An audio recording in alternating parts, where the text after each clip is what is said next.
الله وبركاته. موقف عظص بيني وبين عميل كان بيكلمني بيتفق على زيت عطر حجم 100 ملي يشتريها.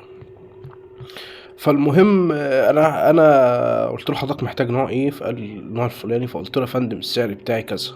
فراح قال لي ده انت اسعارك قليله. قلت له يا فندم والله انا مش اسعاري قليله، ولكن انا بحاول لاني بشتغل اونلاين ان انا مصاريفي قليله، فبحط نسبة هامش الربح قليل مقابل ان انا اوصل السعر النهائي للعميل بسعر كويس ويشتريه فعلا، والحاجة فعلا كواليتي عالي وجودة كويسة، وفعلا الثبات ده متجرب وبتقعد في الهدوم بشكل كويس جدا، وحضرتك تجربها تشوف.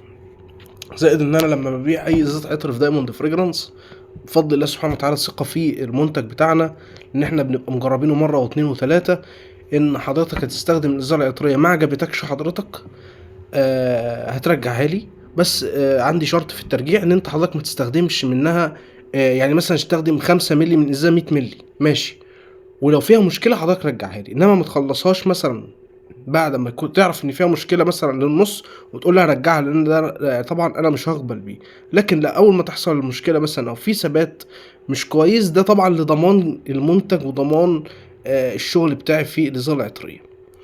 ده النظام اللي انا بشتغل بيه. بديك الازازه هي ما عجبتكش او الثبات ما عجبكش او حتى البرفيوم اللي انت طلبته ما كانش على ذوقك، حضرتك